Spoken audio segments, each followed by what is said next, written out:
Bueno, bagare, atxaldeon, hasiko dugu urriko osoko bilkura. Daia, nizune? Bai, arratsaldeon, ongi etorri.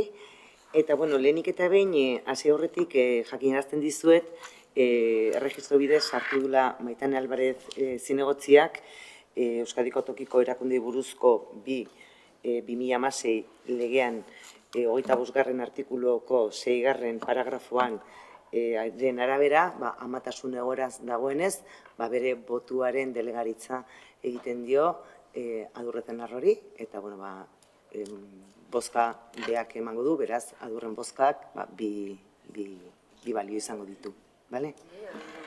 Bi. Boto de calidad baita, baina bi. Momentu enten bi, bale?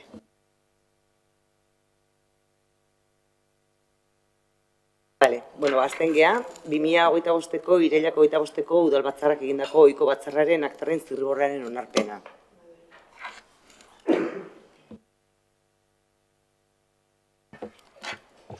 En el punto 3 de modificación de crédito, en la página 15, se establecen los votos, pero se dice que no hay intervenciones. Entonces, no hay ningún enlace al videoacta, porque durante el...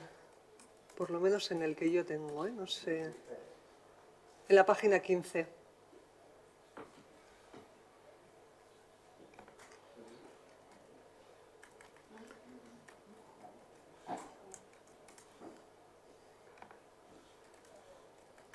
Pues lo corrijo y intentamos meter el enlace. Vale, o el enlace al videoacta o si no te aporto el contenido de mi intervención.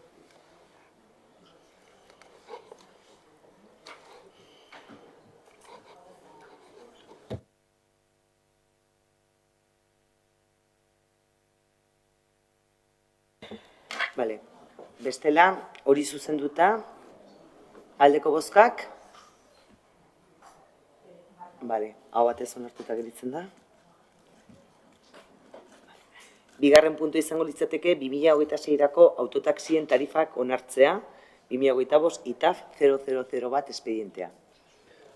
Bai, bakizu informazio batzorden azaldu zen bezala, urtero bezala, hau, ordenantza fiskalentatik kanpo aterata dago, bere garaian, Goierri mailan, eskualde mailan, Goiekitik, bai kudeatzen dalako taxi elkartearekin batera, eskualde mailako tarifikazio uniforme bat izatea, eta, bakizu urtero egiten dugun bezala, beraiek egindako Goieki bitartez jasotzen dugun proposamena, Goierriko udale guztietan onartzen da, eta hori da. Bale, bozkatzen dugu, aldeko bozkak? Nada, iba a decir que votaremos a favor, que sabemos que aquí nos llega pues lo que nos envía la Asociación de Taxistas, pero que finalmente la Diputación Foral será quien apruebe a último ratio esta tarifa. Norbait gehiago, zerbait esateko? Bale, bozkatzen dugu? Aldeko bozkak? Hau batez onartuta gelitzen da? Bale, 3. puntu izango litzateke, kreditu gehigarrien modalitatearen kreditu aldaketaren proposamena. Eta espedientea da 2025 IKAZ 0015. Eta hemen aldaketa bakoitza modu independientean bozkatuko dugu, bi aldaketa daude. Bai, informazio batzorretan azaldu zen bezala, eta gaur baita, baitokiko gobernu batzordean, lehenengo bozkatuko deun aldaketa da urdan eta eskolako inbertsio partida haunditzea, eta horra aipatu bezala, urtean zehar egin die lan ezberdinak, tiratu dugu 25ko partidatik eta 24kotik, esleipena lanena 24ko partidatik egintzalako iazko abenduan, eta hor, estalkiaren eraberritzea aparte eta aurrezkuntzan egin dian lanez aparte, inguruko itxiturak eta txukunketa batzuk ere aurrikusita daude, eta baita ere, hemendik eta urte bukaera, egin behar dian beste lan batzuk, horregatik planteatzen dana da, 1.000 euroko igoera bat, 1.000 euroiek dielako gutxi gora bera baloratu dana, oraintxe bertan prestatzen ari diren plegutan, urrengo bi urtetan egin nahi dien bigarren eta hirugarren faseko lanen proiektuak adjudikatzeko. Bigarren fasea izango litzateke itxitura edo envolvente deitzen zaion guztiaren eraberritzea, dala fatxada eta arutzeria guztiak berritzea, baina eraikinak erabat berrituta egotea, energetikoki eraginkorrak eta jasangarriak izatea, eta itxura berri bat ematea multzoari, eta hirugarren fasea izango litzateke eraikin ezberdinak lotzen ditun gaur egungo estalki horren ordez, beste estalki, handiago txukunago bat, eta plataforma irisgarri bat edifizio edo eraikin guztiak konektatuko dituguna. Orduan, hori izango da planteatzen da lehenengo lerroa, eta igual nahi baldin badezue bozkatuko diguta, gero ondoren azalduko dut, nahi badezue puntuz puntu jungo geha, eta bigarren aldaketa gero azaltzen da.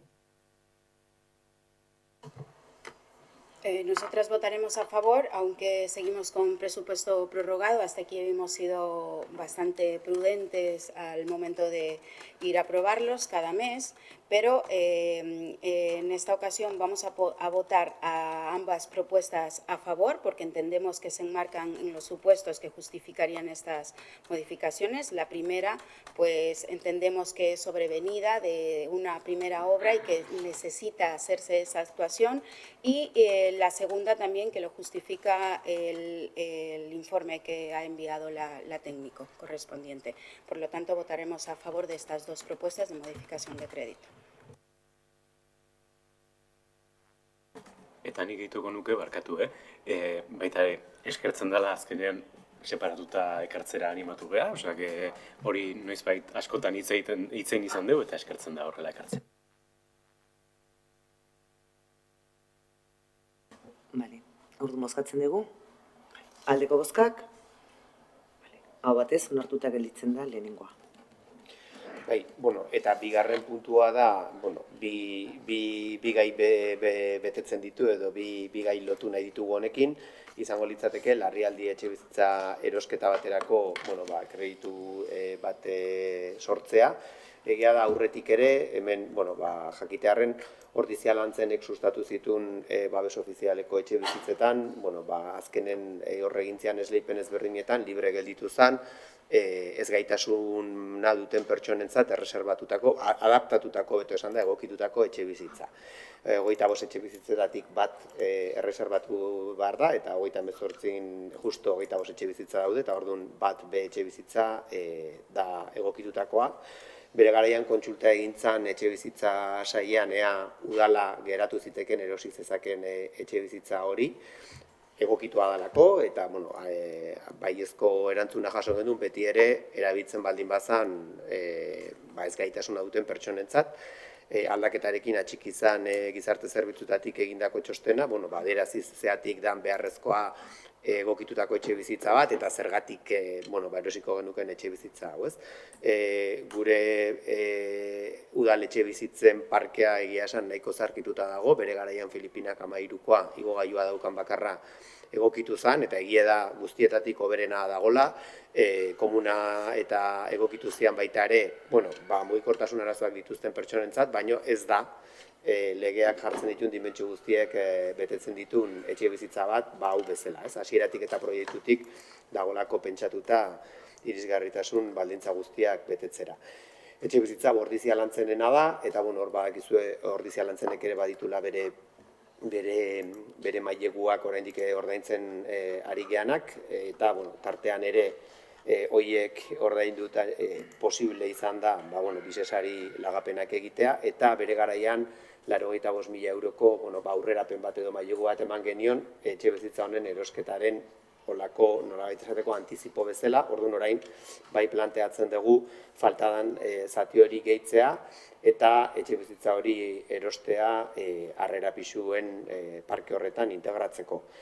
Ordizialantzeni ere erosten diogu, badenak ere bai jakiteko, bada udalarena dan sozietate bat, nahiz eta modu independe baten funtzionatu, eta erosketa honek ere bai albidetuko du, hemendik eta datorren urteko lehen hilabetetan, pendiente ditugun mailegu eta zorroiei aurre egitea, ze hor, badakizue, plan partzialaren aldaketa tramitatzen ari gehala, egia da, boraintxe bai azterketa hidrauliko bat eta zarata azterketa bat eskatu digu ingurumen organuak, horretan gabiltza eta plan partzialaren onarpen atzeratuko da, eta gogoratzearren, plan partzial horrek bi helburu ditu, alde batetik babes ofizialeko etxebizitzak erregularizatzea, baina beste alde batetik ordizialantzenena eta ordiziko udalarena dan lursail bat ere egokitzea, 24 etxebizitzentzat 87 garaje eskatzen zitzaizkiolako, garaje eskakizun hori jaitsiko da, lursail hori enkantean subastan aterako da, salduko dugu eta horrekin bengoagatik bai amortizatuko ditugu pendiente ditugun maileguak eta bukatuko dugu barruko plaza hori, hor tartean gelditzen den plaza hori. Beraz, honekin ere bai lortuko duguna da mailegu horiei aurre egitea geratzen dien hilabete hauetan.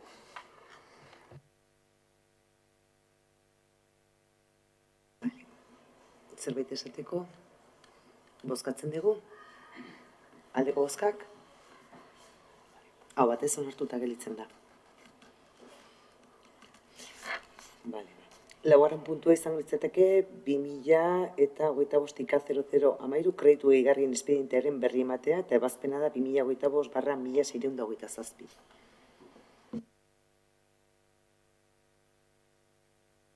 Bata bestearen atzetik doazen aldaketak dira, bakizue informazio batzorrean ere azaldu gendun, bi modalitate daude kreditu aldaketak egiteko, plenoaren aurretik onartu dugun plenotik pasatzeko eskumen hori eta eskumen osoa handiena plenoarena, baina horre 5% salbuespen bat ezartzen da alkate dekretu bidez onartzeko.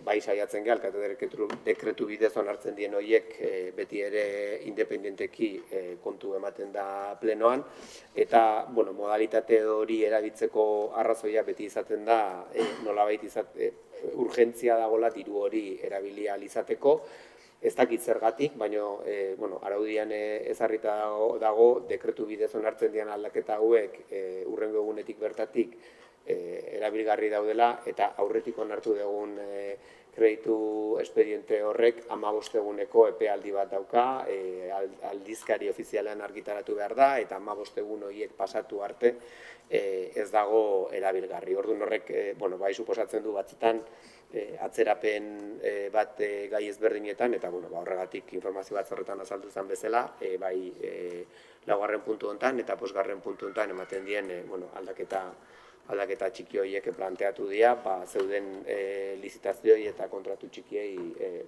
bide eman ahal izateko.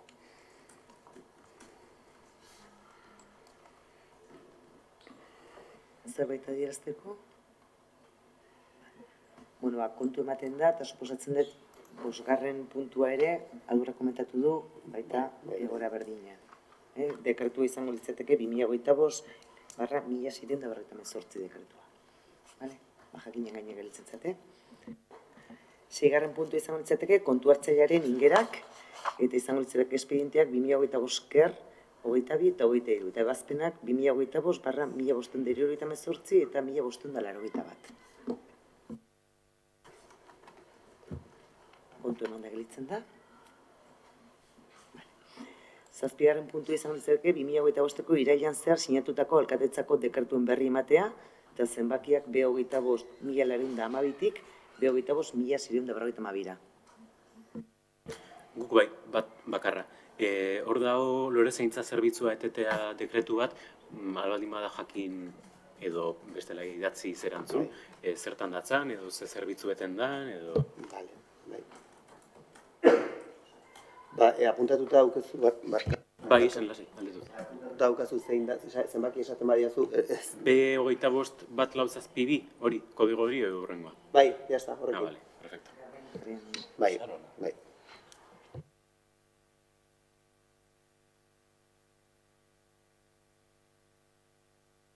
Entzango dezu, bai datzi zerantzun zaizu, bai? Eskerrik asko. Ondo. 8. puntua azaroko 25ko emakumeren aurkako indarkeri ezarratzeko nazioarteko egunerako instituzio adierazpena. Bai, lehenik eta behin, barkatu, zegoentxe bertan konturatu naiz deialdi ikusi detenen, deialdin jarrita dagona ez dala herritarren batzorden adostu genuen testue. Eudeleko testue da sartu deguna deialdin, egia esan guain arte ez nahi sartu, eta guain ikusi detoi dala imprimatu detenen, baina, bueno, guain honea ekarriko detena da denon arten herritarren batzorden adostu genuna. Bale, orduan, bueno, ekarri dugu baita ere, badakigu guaindikan urrian gaude eta azaroako 25 ematen da urruti gelditzen dela, baina badakigu bertan aldarrikatzen dan guztie urte guztin zehar lantzen jarraitu beharreko zerbait dela eta azaroko udal batza gertatzen daneako azaroko 25 pasatuta egongo danez, horregatik ekartzen dugu honea, baina oso konstiente izanik eguneroko errutinan, eguneroko bizitzan landu behar deun zerbait dela.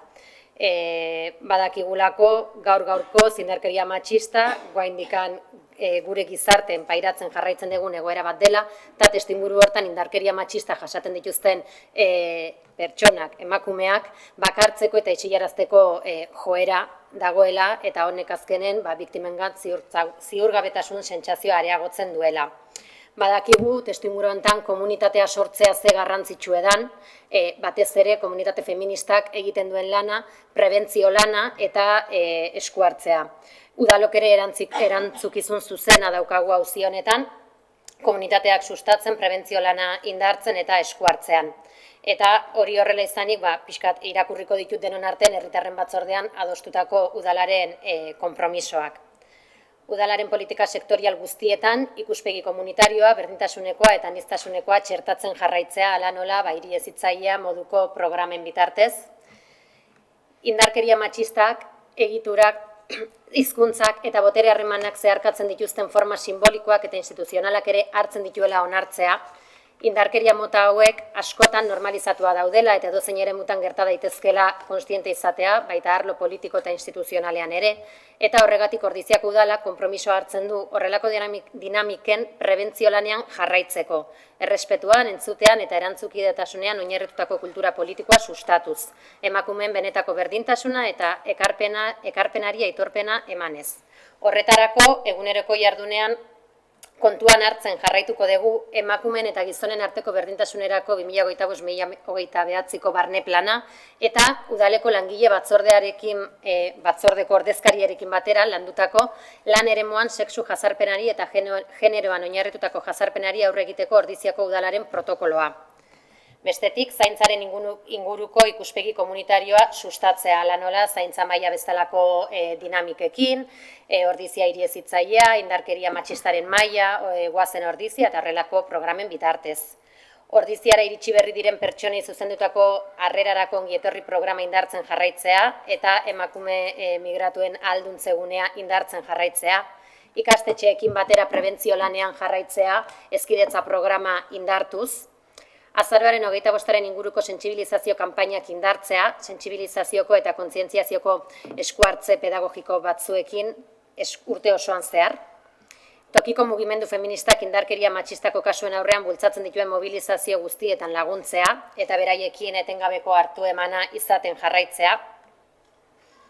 Herriko jaietako antolaketa bilerak aprobetxatzea jai giroko indarkeria matxistaren aurrean erantzuteko protokoloan sakontzeko eta etengabeko hartu emana izaten jarraitzea baita festa giroan ere. Indarkeria matxistaren aurrean erantzuteko protokoloaren koordinazio testuinguruan indarkeria jasan duten emakumei laguntzeko eta erreparazio emateko estrategietan sakontzea eta Ordiziako mugimendu feministak bultzatutako indarkeria matxistaren aurkako aliantzan erakunden aldetik laguntzea.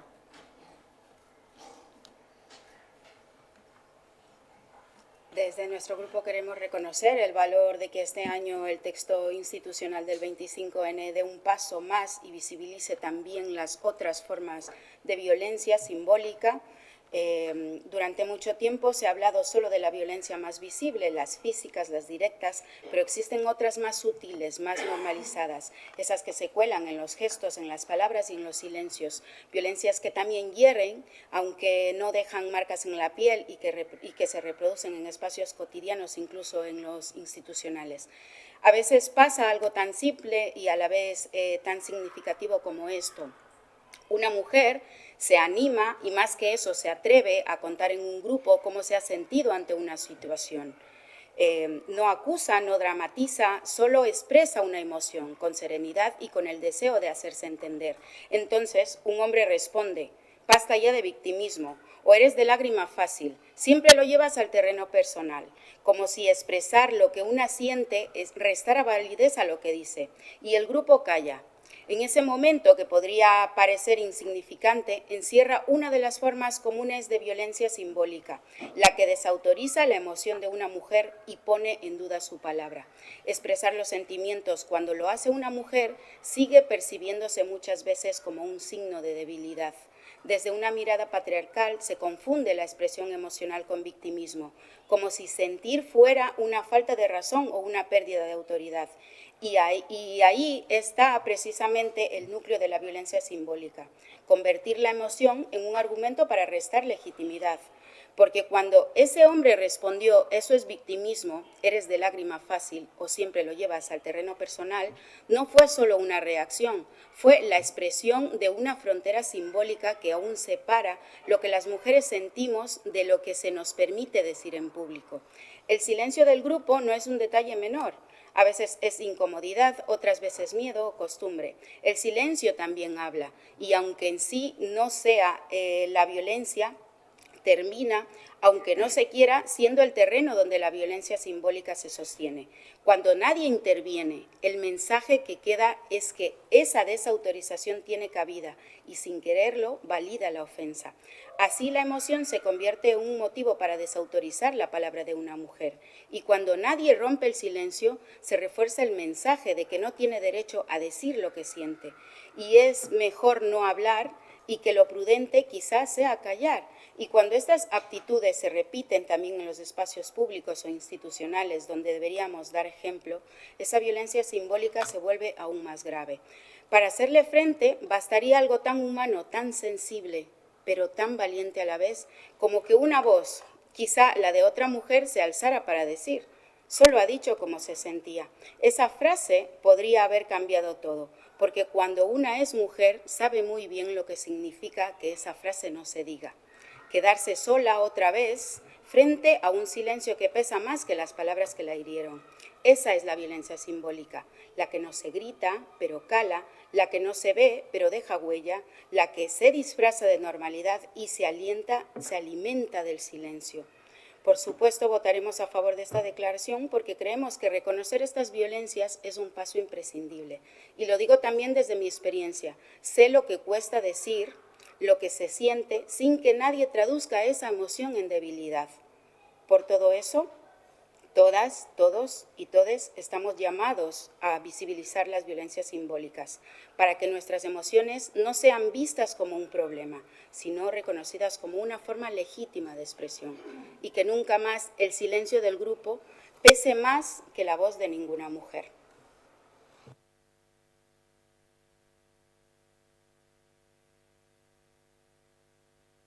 Egillo, bat ematek? Ez. Vale. Bozkatzen dugu? Aldeko bozkak? Hau batez onartuta gelitzen da. Vale. 9. puntua izango litzateke Ordizia orain Elkarrekin Podemosek aurkeztutako mozioa udalari eskatuz bete dezala Ordiziako Hezkuntza Kontseilua sortzeari buruzko onartutako akordioa. En el pleno ordinario de febrero se aprobó por mayoría la moción presentada por este grupo para instar la creación del Consejo de Educación de Ordizia. El propósito de aquella iniciativa era dotar al municipio de un espacio estable de participación y coordinación, donde podamos abordar de manera conjunta los retos educativos que tenemos como pueblo. La nueva Ley de Educación refuerza precisamente esa idea. Establece que en los municipios donde exista uno o más centros educativos podrán crearse consejos de educación locales, dejando en manos de cada ayuntamiento su constitución, composición y funcionamiento. Es decir, ya no son órganos obligatorios, pero sí reconocidos como herramientas de participación y planificación educativa a nivel local. Esto nos da la posibilidad de diseñar un modelo propio adaptado a la realidad y a las necesidades de Ordizia. Constituir el Consejo de Educación permitiría que el ayuntamiento, los centros educativos, las AMPAs y otros agentes se sienten en la misma mesa para analizar, planificar y coordinar acciones relacionadas con la educación en el municipio. Servirá para compartir información, detectar necesidades, proponer medidas y generar acuerdos que mejoren la coherencia de las políticas educativas locales. Por todo ello, esta moción no busca abrir un nuevo debate. Lo que planteamos es simplemente pasar de la acción a la... pasar a la acción, dar cumplimiento a lo que ya se aprobó en el Pleno de febrero. Los acuerdos son muy claros. Impulsar el cumplimiento de lo aprobado, establecer un calendario real que permita avanzar en el tema y, por supuesto, dar traslado a todo ello a la comunidad educativa. Constituir el Consejo de Educación permitiría que el Ayuntamiento, los centros, las AMPAs y otros agentes, como he dicho, se sienten en la misma mesa, creando un espacio para escuchar, planificar y actuar desde una mirada compartida. Bai, guk aurreratzen dugu, alde bozkatuko dugula, baina bai azaldu nahi gendun, momentu honetan oraindik, zergatik kontseilu hori berez osatu gabe dagon, egia da bagabitzala gu, Ainhoa eta biok, aldeguna egiten, eta udalerri ezberdinetan ere galdetzen lege aldaketak ekarri duen kontseilu berri honen funtzionamenduan nola funtzionatzen ari dian, Elgoibar, Bergara edo beste udalerri batzuk bezala, ez? Eta alde hortatik, bi gauza azpimarratu nahi genituzke, egia da momentu honetan tamalez udalean ez daukagula inor plantillan ez daukagula teknikaririk heziketa edo hezkuntza gai hauek bere gain hartuko dituna. Bere garaian egindako hausnarketatik bai uste dugu gai hau hornitu gabe dagoen momentu honetan euskera saileko buruak hartu beharko lukela, euskera eta hezkuntza bere gain hartu beharko lituzkela, alde batetik sail hortan bi teknikari daudelako, momentu honetan dagoenaz aparte hornitu gabe gelditzen dalako, eta bai irutzen zaigulako, lan hori modu transversalean egin dezaken perfila izan daitekela, eta bakizuen bezala Gizabaliebeetako saia hornitu dan momentu honetatik, bai eskatu zaie, lehenbailen zerrendak eta begirat eskatzen hasteko, ea postu hori hornitu dezakegu. Jakitun gea postuak aldaketa bat ekarri barko dula, bere funtzioetan gaur egun hori ez dagolako, baina bai urgentzia ikusita, bai uste dugu, elkarrizketetan eta egingo dan prozesuan argi utzi beharko dela hezkuntza gai horiek ere kudeatu beharko ditugula, baina bai uste dugu pertsona arduradun bat gabe asko kostatzen dela hau aurrera eramatea. Eta beste hausnarketa zen, udalerri ezberdinetan ere begira gaudelako, eta hor ere idazkariak ere zerbait esango du, ze puntutaraino beharrezkoa dan, nik uste joku arau bat bai, baina ze puntutaraino beharrezkoa dan beste kontseilu batzutan daun araudi zurrun hori horrelako kontseilu bat funtzionatzeko. Beste leku batzutatik eta udalerri batzutatik jakinarazten digutena hori erabakin barko da. Hausnarketa bezala botatzen dizuet, bai adierazten digutena da horrelako foro batek funtzionatzeko behar duen arautegiak malguago edo behar lukela, noski identifikatu behar dela zeintzuk parte hartu behar duten, nola parte hartu behar duten, baino bai esaten ziguten, ezik eta gai hauetan eta hori eramaten duten teknikariak beraiek ere batzutan ez dutela kontrajarria ikusten dutela momentu batean bozken edo ordezkaritzen ponderazio baten bidezko reglamentu bat erabiltzea horrelako gaiak eramateko.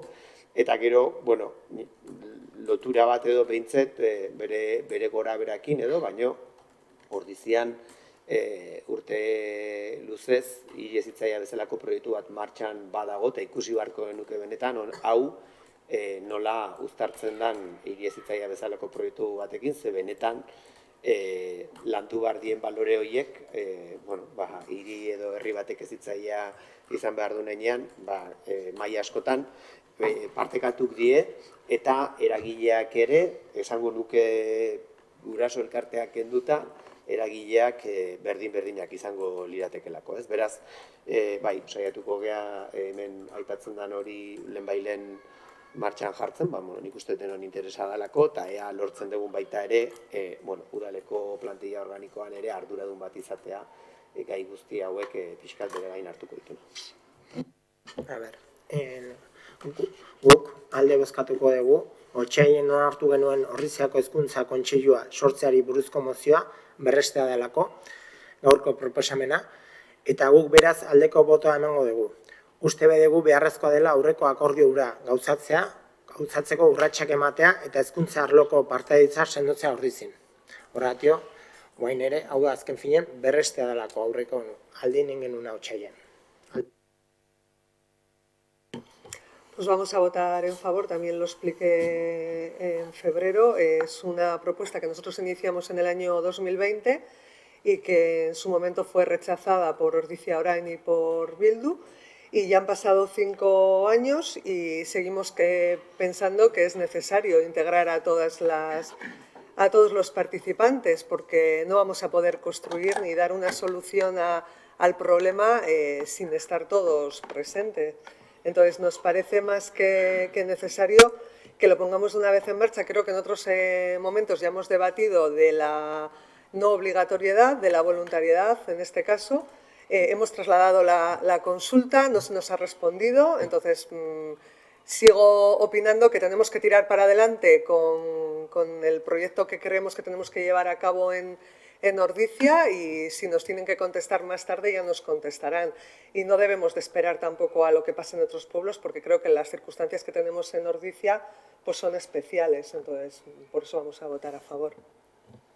Nahi, gustauko zitzaiten bakarrik esatea, eharra izango zala olako programa bat sortzen deunen ez zentratzea edo ez gelditzea problematika baten bakarrik, zehazkenen foro hau izango litzateke heziketa modu integral baten ulertzeko eta gure herrin esparru ezberdinek ukitzeko eta bertan parte hartzen duten guztikin lantzeko eta lehentasuna finkatzeko foro bat, eta ez bakarri problematika batetik abiatuta horretarako beste foro batzuk ere badaudelako.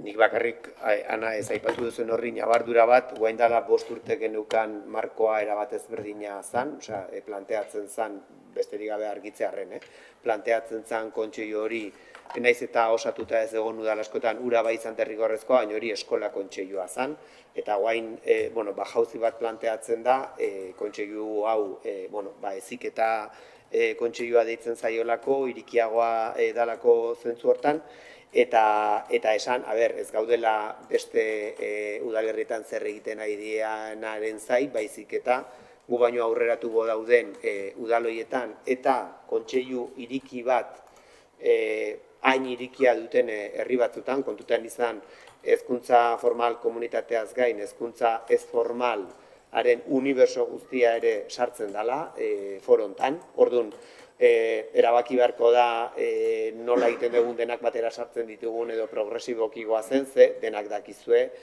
geroz eta eragile gehiago dituen foro baten kudeaketa komplikatu egiten dela. Orduan, ez gaude beste inorren zai, saiatzen nahi geana da, ondo funtzionatzen edo funtzionatzen ari den horien gandik ikasten, eta zentzu hortan, hori da, hori bakarrik aderazi nahi gendun, guk ere bideo hori inbarko dugulako, eta momentu baten ere ikusi barko dalako, kasu hontan, guk erabaki barko dugu logikoki denon artean ze gai landu barko ditugun, ze dena batera ezin da landu, eta garrantzitsua izango da baita, erabakitzea, halako talde aberats eta jendetsu bat nola dinamizatu behar dugun, ze ez da erresa izango, esan nahi den.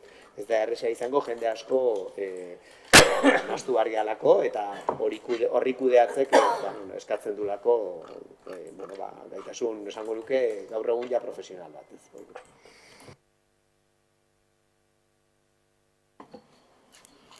Ez badago beste komentariorik, bozkatzen dugu. Aldeko bozkak, hau batez onartuta geratzen da. 10. puntua izango litzake, udal talde sozialistak aurkeztutako mozioa herritarren komunitate energetikoa lehenbaileen sortzeari eta osoko bilkuran onartutako konpromisoak berrindarretzeari buruzkoa. Bueno, quiero hacer un poco de historia y saber para que quede claro a toda la ciudadanía que es una comunidad energética, que es una entidad creada por las personas ciudadanas, pymes o administraciones, que produce, consume y almacena su propia energía de una manera colaborativa y democrática. De alguna manera, los beneficios que se pueden obtener a través de ella, en principio, pueden ser energéticos y también económicos. En menos emisiones, mayor eficiencia porque se promueve el consumo responsable y optimizado, reducción de pérdidas porque se genera energía cerca donde se consume, eficiencia energética, mejoras para el medio ambiente, pero es que además tienen un beneficio económico, porque incluye, como ya está probado, ahorros, en este caso en las facturas, y esto está más que probado, y tienen un acceso a la financiación. ¿Por qué presentamos esta moción de nuevo en el Pleno? Pues bueno, haciendo un poco de historia, se presentó el 24 de noviembre del 2022, fue aprobada. En este caso, el alcalde indicaba que no tenía nada que objetar, que por ello votaría a favor, que esas comunidades no harían daño alguno y que, aunque la composición de las mismas es al 100% cooperativa, siguen siendo comunidades energéticas, por lo tanto no existe dicotomía alguna, que se están dando pasos para fomentar estas comunidades y llegar a los objetivos marcados. Estamos obligados al autoabastecimiento y es por ello, indicaban, que se instalarían paneles fotovoltaicos y que solamente quedaría por hacer partícipe a la ciudadanía de dónde se iban a poder ubicar, en qué espacios públicos, etcétera. No se ha llevado a cabo a día de hoy y bueno, se nos tacha de querer imponer un modelo socialista.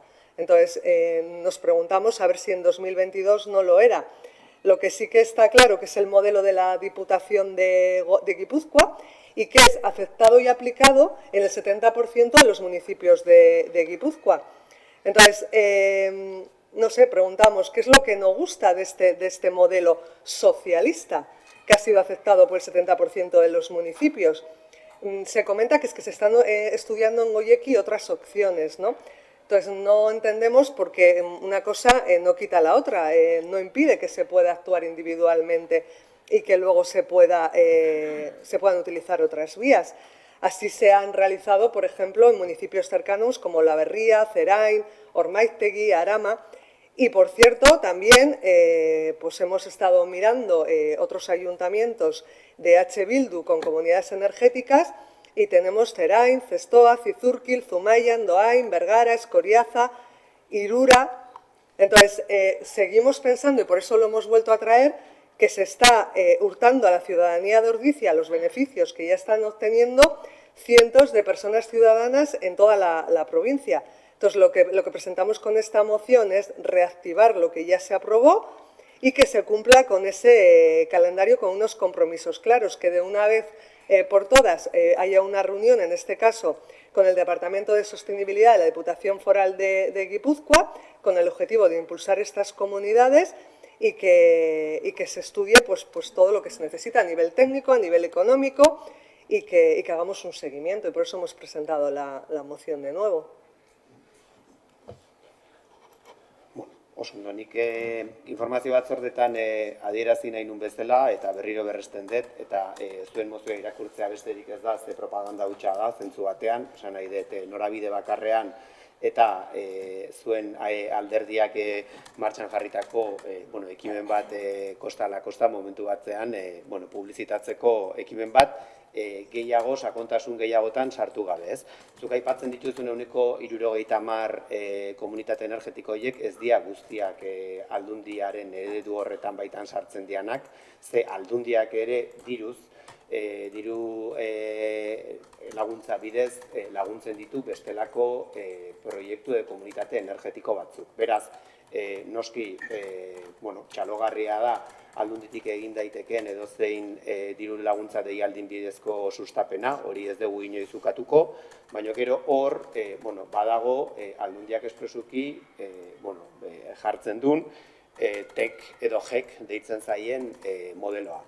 Eta nola zuk ez dezun azaldu eta galdetu dezunea zer daukagun eredu horren kontra edo ze kontra ez dakititza agian bortitzegia da, baina ze zalantza sortzen dizkigun eredu horrek, kontatuko dizut.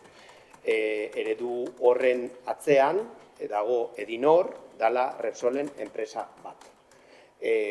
Ondo, energia berriztagarrien aldeko apostu bat esango dugu enpresa handienek egiten dutela, baino horri deitzen zaio manualeko greenwashing bat. Eta Repsol atzean egon da, egin ditzazkegu ekimen asko, lotu dezakegu eta handitu ditzazkegu enpresa horrek dituen mozkinak, baina, zaila da batzutan, emisioen eragile handi izatetik salbatzaile izatera pasatzea izena aldatu gabe bakarrik. Orduan, guk esan nahi duguna da, zuk aipatzen duzun komunitate kolaboratibo, demokratiko eta komunitario horietan, momentu hontan, Aldundiak jarri duen eredu horretan, bai, diruz laguntzen da, instalazio fotovoltaiko bat ematen da, jendea apuntatzen da, eta horren kudeak eta guztia egiten du Edinorrek. Hor ez dago asamblea kolaboratibo, komunitario edo parte hartzailerik, eta bai, onura ekonomiko bat dauka, 5 euro ingurukoa fakturan momentu hontan, eta deigarria egiten zait baita ere, halako zerbait egin behar baldin badegu, agian igual planteatu beharko litzateke baita ere zeinentzako nahi dugun onura hori, ze agian igual zaurgarrienak diren pertsonak eduki beharko dute lehentasuna. Orduan, zer sortzen digu zalantza horrek? Egia da, aipatu bezala, JEK eta TEK eredu horiekin, JEK dia Aldundia nolabait esateko bitartekari bezala jarri dan kasuak 5.000 biztanletik berako herrietan, eta egia da askotan igual herri horiek ere beste aukerarik ez dutela, baina hor planteatzen da, eta ez dut esaten gaizki ez dagonik, baina estalki bat eskaini, fotovoltaikoa jartzeko diru laguntza bat jarri, eta gero Edinorrek kudeatzen du, eta hor konpon Mari Anton. Aipatzen gendun bezala, guk honen alde egin gendun, bere garaian, erabat alde gaudelako komunitate energetikoen kasu honekin, baina, hemen ere azaldu bardia gauzaketa nola doa zen, alde batetik guk betekizun batzuk ditugu, eta betekizun horietan administrazio publikoa genen 20-30-erako guk gastatzen dugun energiaren 130 bai edo bai energia berriztagarrietatik lortu beharra daukagu. Momentu honetan hori lortzeko, urdan eta eskolan planteatu dugu, biomasa galdara bat, baina hori lortzeko daukagun aukera bakarrenetarikoa eguzki energia da. Eta hori da bai guk bete barra daukun betekizun bat, eta momentuz, dakizuen bezala, hor bagabitz urratsak ematen, plaza gainen, Jorin, Oiangun, eta oraintxe hurrengoa urdan eta eskolako estalkia izango da. Beti esan deu, eta hor ere badago guaintxe argitu beharra dagon gatazka bat, ze naiz eta kontsulta egin dugun, ebera eta beste leku batzutara, oraindik ez digute erantzun guk 130 hori ea komunitate energetiko baten bidez lortu genezaken. Ze gure asmoa eta hasieratik esan dugu, bai da, eta momentu honetan udala, Aldundiaren ustet kasu honetan ez dela izan, baina izan ebekoak edo izan beste diru laguntzak ere lortzen nahi da instalazio fotovoltaiko horiek jartzeko, eta gure helburua bada, hor dizun sortuko den komunitate energetiko hori zerotik sortu beharrean, behin ezartzen dianen oinarri horiek, udala bazkide bezala sartzen danen, bere potentzial guztiarekin sartzea, eta logikoki gure eskakizuna izatea legez bete behar dugun 130 hori betetzea. Hori momentuz ez digute argitu, eta argitu beharko digute horre ardura duten erakundek, ea benetan 30ko betekizun horietan utziko diguten betetzen komunitate energetiko baten bitartez. Eta gero baita ere, bai azaldu gendun, goiekin martxan jarri dela komunitate energetikoen inguruko mai edo foro bat, asteartean izan zen bilera, eta esan, bere garaien esan nun, baina konfirmatu dezaket oraintxe bertan, bilera edo eredu goien arten, Edinorbea egontzala, egontzan baita egontzan Goiener, egontzan Itzar dala itxasondon eratu dan komunitate energetiko bat, eta egontzan baita Zeraineko komunitate energetikoa. Udal ezberdinak, goiekiko teknikariak, eta goiekin energia gaietarako ere dagon kontratatu dan beste teknikari bat, eta hor, bai eredu ezberdinen artean ere, hausnarketa bat egiten nahi da, eta bai planteatzen da, debagoienan egindan bezala, nolabaiteko, naiz eta eredu ezberdinak izan, laguntzarako eta aholkularitzako foro bat sortzea. Hor egiten da hausnarketa baita da, Itzar sortu da itsasondon, oraintxe bertan Ordiziko mugan Lukusinen ere jarriko du instalazio bat, industriarako ere bidea ireki behar du eta gainea adierazi dute ez gea bildu, baina Ordiziko balakin biltzeko ere aukera badaukela. Orduan, guk esaten duguna da, urratsak ematen jarraitzen dugula eta esaten genuen bezala, orain urrengoa Urdaneta eskolako instalazio fotovoltaikoa jartzea izango da, pleguak martxan jartzen nahi dagoeneko, ez gaude geldi, baino ez duguna da, zoek aldarrikatzen duen eredu hori, bai ala bai, ezarriko. Eskertzen ditugu diru laguntzaileek eta horietara jo beharko dugu, eredu ezberdin horien lanketa ere goiekitik egiten nahi gea, eta guk ulertzen dugun bezala, energia komunitate bat, ez dut aipatu dituzuen hitz kolaboratibo, demokratiko eta komunitarioak, eskatzen dute beste kudeaketa bat eta beste jarduketa bat, eta ez dena Repsolen filiala den enpresa bati ematea. Eta guk horregatik, nik uste, azaldu genduen bezala, eta gure diktamina zentzu hortan juntzen, mozio honen kontra bozkatuko dugu, aipatu dugun arrazoi horrengatik. Yo te preguntaría, todas esas dudas que tienes, que has estado planteando, ¿por qué no has cogido la mano las veces que te hemos trasladado que hablaras con Diputación? Porque se han ofrecido a venir aquí a explicar todas las dudas. Goieki bitartez ari gehala lanketa hori egiten erantzun dizut, ez dakit, esan nahi dut, zuk daukaztu hemen ekarri nahi dezu zure alderdiaren ekimen bat eta zuen programa politiko bat, denak sartu gaitezen, zuen marketing propaganda zurrunbilo honetan, eta gu esaten nahi geana da, beste eredu batzuk ere mahai gainean gaudela, eta bai ala bai ez gehala hortan sartuko. Eta insistitzen dut, Aldundiaren deialdi horretan, Itzarreko proiektuak Aldundiko dirulaguntza horien bitartez sustatu die, eta uste zeraineko hori ere bai, eta gu esaten da geana da, hor bide bat egin behar dugula. Eta bide hori guretzat ez da, zuek planteatzen dezuten, jabe en mano, holako zerbait egitea, lehenbailen titular bat ateratzeko eta esateko Ordiziak badaukala komunitate energetiko bat. Uste deu, horrek, insistitzen dut, beste elementu batzuk jarri behar ditula, eta guk, momentu hontan, bete behar deun, betekizuna eta hori esan gendun, lehentasun bezala daukagu, eta uste dut, momentu hontan, aztertu beharko dugu, egin ditugun azkeneko instalazio fotovoltaiko horiekin eta Urdaneta eskolan ere indan proiektuarekin biomasa galdara hori jarrita, ea 130 horren betekizun horren bueltan gauden, eta esaten duten bezala aztertu, ze guk baditugu ja instalazio horiek, ez dituguna da instalazio horiek, eta berriro insistituko dut, guk ez dizkiogu instalazio horiek, Edinor bezalako enpresa bati, besterik gabe eta inungo hausnarketarik egin gabe, oparituko. Eta hori, ez zaizu gustatzen, ez zaizu gustatzen, Ana, baina zure argudioak ni konbentzitzen ez nauten bezala, agian erak ez zaituztezu konbentzituko, baina horrekin gero esatea guk berretsi behar degula konpromiso aldaketa klimatikoarekiko eta bar ez gaudelako zuen eredu hau nahi dezuten bezala jarri, eta berriro esango dut, eredu hau, Edinorrek planteatzen duen eredu hau lantzen ari da goiekiko energia mai hortan. Orduan, hasiera batean ere, hor dago eta lantzen ari da, ez? Ziurrenik, eski guretzat, errexena da, hori egitea eta titular bat ateratzea eta esatea, ala bat, gau komunitate energetiko bat. Baina ez dugu uste hori bidea danik, aurretik egin behar ditugun, beste betekizun horiek bete gabe. Vuelvo a decir, en el 2022 no había ese problema y tú has dicho, o así se nos ha traducido, que de cara al 2030 tenemos que probar que tenemos de energías renovables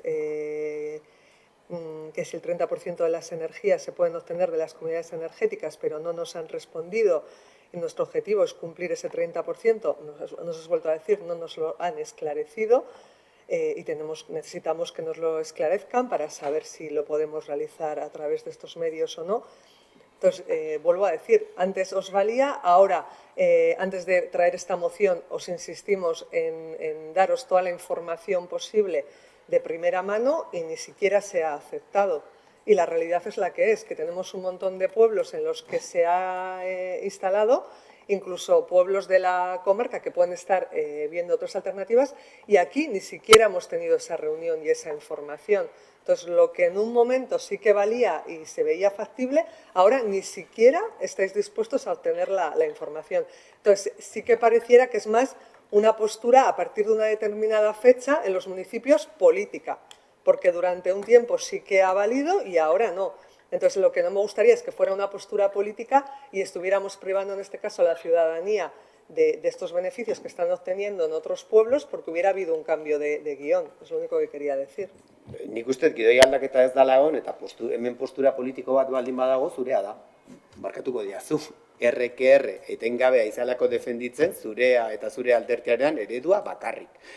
Guk eta 2022an ere gogoratzen naiz esan gendura alde egingo komunitate energetikoen alde egingo degula, alde egiten degulako, beti ere adiraziz eta lehen etxiz gure urratsak zeintzuk zian. Eta ez gea esku gurutzatuta gelditu, insistitzen dut 2022tik instalazio fotovoltaikoak ditugu martxan. Eta ez dakit, jende guztiaren aurrean esan dut, gure helburua dala, poliki-poliki sortzen ari gean instalazio guzti hori, komunitate energetiko baten baitan, bolkatzea. Baina hori ez da edozein presidenta. Esaten nahi zeanen, ukatu dugula informazio hori berriro, berretxiko dizut, gu egon ginen goiekiko bilera hortan, eta edin horre gontzan, esan nahi dut, eta aldundiko proiektu hauek azaldu zien bertan. Orduan, ez dakit nondik ateratzen dezun hor beto bat dagola, zeguk ere adirazi gendun, lanketa hau egiten aizala eta uste gendula eskualde ikuspegi batetik ere heldu bar geniola honi, eta bertan nahi gea. Baina, bueno, horrek ere ez dizu balio. Beto bat, nik esan detena da, aukera ezberdinak daudela, eta berriro insistituko dut, eta eskertzen dut, aukera horiek finantziazioa dute aldundiko lerro ezberdinetan.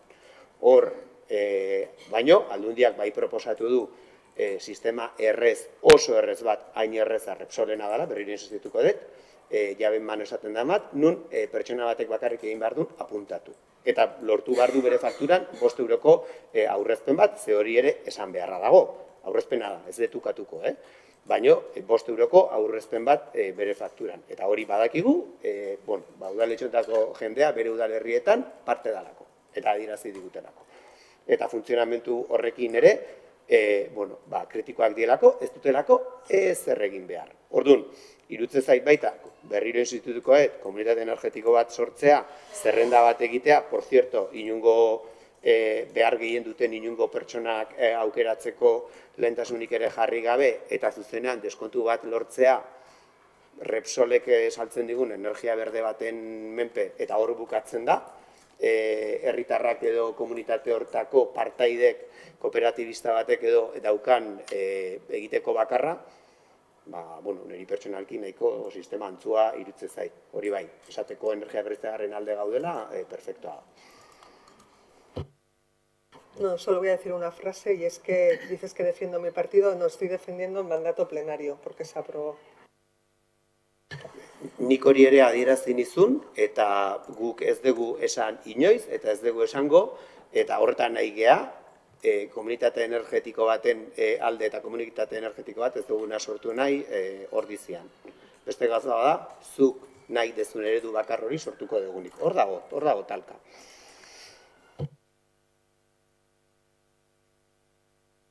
Guk mozionen alde egingo dugu, honek ez du ezer berri eskatzen, otsailean onartutako betetza baino. Azken finen, hori da ez, berrestea. Otsailean egindakoa. Neuzken gauza, baina esan dien gauz guztikin, Bueno, hemen los disidentes. Aipatu dezuena, Gipuzkoa mailan herrien 70 inguruk lortu dituztela edo eratu dituztela komunitate energetikoak. Eta, bueno, askotan aipatu dugu hemen, gu ez gaude eredu pribatu edo semi-pribatu baten alde, eta 70 hori izan daiteke, bueno, bertan dauden partiduak edo herritarrak, baina, bueno, partiduak ere, dielako, bueno, eredu pribatu horien aldeko partiduak. Gu, nola ez gauden eredu pribatuaren alde, berriz ere esaten dugu, komunitate pribatuak baino, arlo publikotik sorkuntza eta hornidura ikuste ditugu beharrezkoak, hau da, energia enpresa publiko bat. Komunitate formatua izan beharko luke, ez dugu guztiz argi ikusten, baina bai enpresa publiko bezala. Goietik, udaletxetik hori aztertu beharko litzateke. Eta zure argumentarioari tiratuz, azaldu duzu momentu baten, fakturan lortuko litzatekela aurrezki bat. Baina gaur egungo tarifek demostratzen duten bakarra da, tarifa merkeena eta herritarrarentzako onena dana da erregulatua, publikoa, PVPC, precio voluntario al pequeño consumidor. Hori da, edozein pertsonak lortu dezaken tarifarik ekonomikoki hoberena. Orduan, guk justu horreak atiratzen dugu, publiko sorkuntza eta hornidura publiko batera. Ideia ona iruditzen zaigu baita ere, eta askotan hitzein izan dugu, sorkuntzara iristen garaien lortzea modu bat teilatu pribatuak lagatzeko edo alokatzeko teilatu pribatuak. Sorkuntza enpresa honi, eraikinetako teilatuak, pribatuenak, komunitateenak, sorkuntzarako plaka fotovoltaikoak jarriz. Eta baita ere, ez teguaztu nahi, plaka fotovoltaikoak diela energia berriztagarri bat, baina ordizian badauzkeula baita ere, geotermia bezalako energia berriztagarri puntuak lortzeko, badaude puntuak fizikoki geotermiarako onak dienak ordizian, hau askotan ere itzin izan dugu, orduan, badauzkeu nundik lortu energia garbiagoak, baina ez dugu ikusten komunitate energetikoa eta gaina adurrek esan duenari jarraiki, badaude horre enpresa nahiko susmagarriak horrelakoak eraikitzen, orduan ez dugu uste hori danik modeloa, beraz aurka jongo da bozkaketa, baina hemen los disidentes esan duten bezala.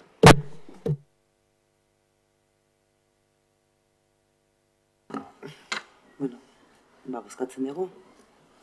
Aldeko bozkak. Aurkako bozkak. Ez da onartzen. 11. puntua izan duzateke 11/2023 legearen arabera udal produktu eta zerbitzuetan irisgarritasun unibertsala sustatzeko talde sozialistak aurkeztutako mozioa.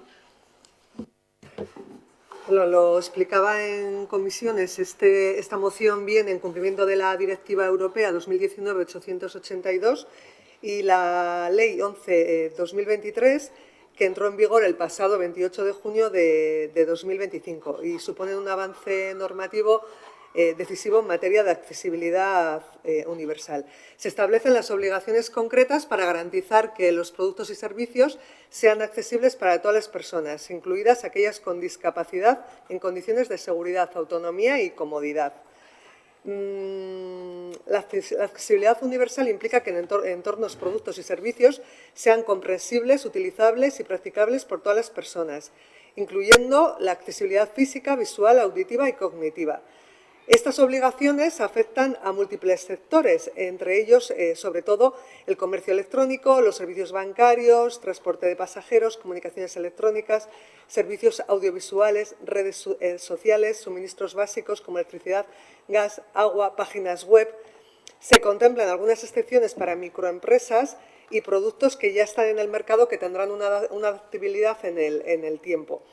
En este caso, el Ayuntamiento de Ordizia, como administración pública comprometida con la inclusión, debe asumir un papel ejemplar en la implantación de estas medidas y lo que proponíamos era impulsar un diagnóstico técnico de accesibilidad en los productos y servicios municipales, sobre todo teniendo en cuenta las páginas web, la atención presencial, adaptar progresivamente esos servicios, priorizando aquellos que tengan mayor impacto, incluir cláusulas de accesibilidad universal, establecer un canal de participación ciudadana para recoger propuestas y solicitar al Gobierno vasco y a la Diputación el apoyo técnico y económico financiero necesario.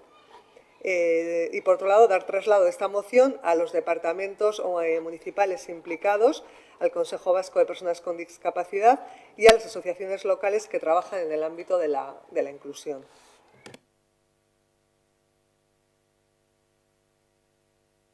Bueno, guk alde bozkatuko dugu, azkenean derrigorrez bete beharreko lege bati buruz ari gea. Orduan ezin da, nik uste, derrigorrezko tasuna daukalako eta uste dut gaia ere badalako garrantzitsua, zerbitzu eta produktu digitalai dagokion gaia da, eta geroz eta egia da administrazioak ere geroz eta esparru handiago batean mugitzen gehala mundu digital horretan, eta zentzu hortan ez dago kontra bozkatzerik, bai ikusi beharko duguna da, horrelako diagnostiko bat zeinek egin dezaken, egia da gauza berriak badiela, hori kontratatu beharko dugu noski, eta gero ikusiko da hortik, zeintzu dian tokatzen zaizkigun eginkizunak, ez? Egia da hori askotan ikusten dugu, legeak onartzen ditugula eta gero atzetik horien implementazioa asko kostatzen dela, batez ere txikiak gehan edo erakunde txikiagoak gehan ontzat, baina gaur egun nik uste teknologiak ere asko aurreratzen nahi diela eta zentzu hortan guk alde bozkatuko. Gure alde bozkatuko dugu. Eskarritasuna ez da soilik kontu teknikoa, berdintasunaren eta duintasunaren kontua da. Horrek esan nahi du edozein horritziarrek udali izapide bat egin ahal izatea, webgune bat erabiltzea edo zerbitzu publiko batera jotzeko oztoporik gabe. Autonomia osoz eta inoren laguntzarik gabe. Mozioa onartzea administrazioa aurreratu eta arduratsu baten aldeko apustua da. Pertsona guztiak kontuan hartzen dituen gobernu baten aldekoa. Ez da gastuaz ari, baizik eta berdintasunean eta kalitatean eta gobernantza honean egindako inbertsioa. Guk usten dugu, esan da bezala, ordiziarrek merezi dutela errezgarritasun unibertsala edukitzea eta alde bozkatuko dugu. Yo votaría a favor porque entiendo que las mociones como estas en el fondo buscan precisamente pasar a la acción y hacer efectivo algo que ya está reconocido en una ley. Lo fácil es decir que algo ya está regulado, lo importante es aplicarlo y sobre todo que que se note en la vida real de la gente. Sin embargo, voy a acompañar la postura de mi grupo y nos abstendremos porque, aunque compartimos el objetivo, creemos que la moción es una moción bastante genérica que no aterriza medidas específicas para Ordizia.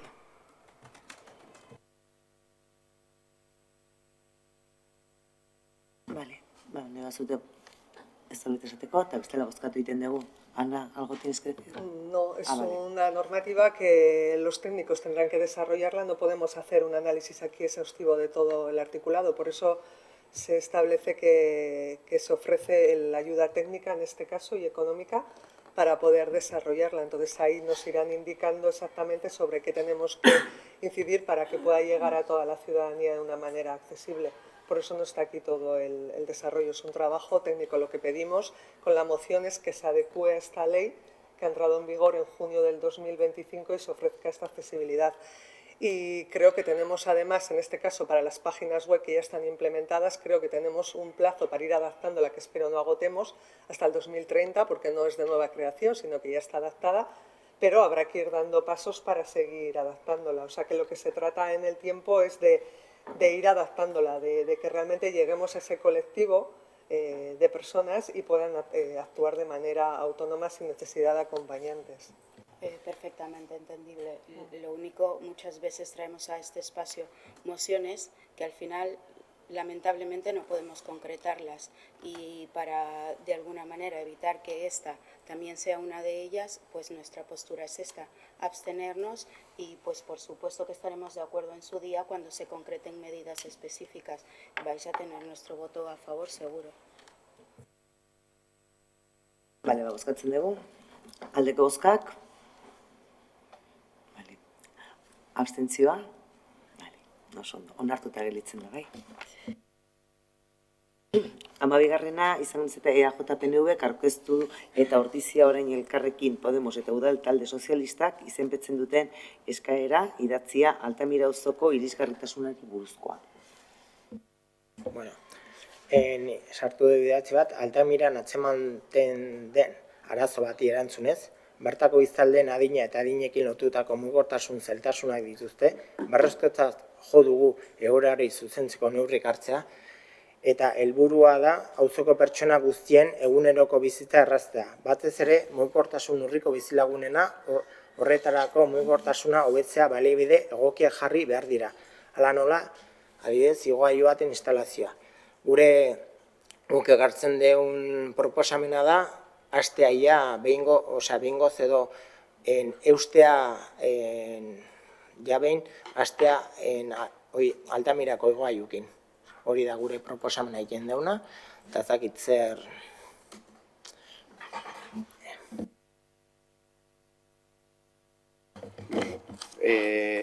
Lurralde batzorden adierazin dizuen bezala, logikoki eskaera honekin bat iten dugu, baina pixkat, ez dakit, zur eta lur gehatu geha, eskaera hortan planteatzen din gauza batzukin, ze ez da ulertzen eta adierazin dizuen, benetan zer eskatzen zenuten, ideia lehiaketa hori zeri buruzkoa zan, ze gogoratu nahiko nuke, pleno hontan bertan onartu gendula 2022 eta webgunen jasota dago eta erakustaldi publikoa eduki izon, 2021-2022 bitartean lan ingendun, baino Ortiziko irisgarritasun plana, plan hori esan bezala webgunean dago. Aipatu nahiko nuke horren aurretik beste bat zehola 2008 urtekoa, egitasmo batzuk jasotzen zituna, garraio edo irisgarritasun vertikala aipatzen zuna, baina inondik inoa ere hori egiteko aukera fisikoak edo planoak edo azterketarik ez zeukana, eta gogoratu nahiko nuke baita, bereziki zuei Joseba, 2008tik azken aldira egintzan nolabaiteko igogailu urbano bakarra 2011-2015 legegintzaldian egintzala.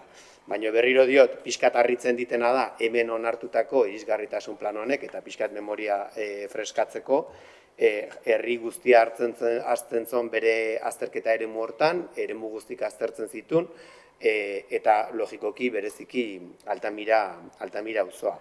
Esan bezala, Ordizia Oria ibaiaren bi ibarretan kokatzen da, eta alde batera eta bestea maila edo zestra aldaketa oso garrantzitsuak ditugu, eta horrek bai eskatu behar du irisgarritasuna bermatzeko elementu mekaniko vertikal batzuk jartzea. Zentzu hortan, eta guain zentratuko naiz, Altamira aldea, jarduketak irisgarritasun planak, irisgarritasun unibertsala ez du bakarrik lantzen mugikortasun esparrutan, baino inzidentzia berezia egintzan beharko genitun igogailuen azterketan. Eta azterketa horiek eskatu zen 2008an gertatzen zen ez bezala, azterketa horiek izatea, naiz eta aurreproiektu izaera batekin, teknikoki aztertzea bideragarritasun hori bazegon edo etzegon. Zentzu hortan, irisgarritasun plan hontan, hain garrantzitsua izan zen Altamira auzoaren azterketa, ikusten baldin badezue, gaina 3D dimentsioetan landutako proposamenak Altamira auzoari dagozkionak bakarrik diela.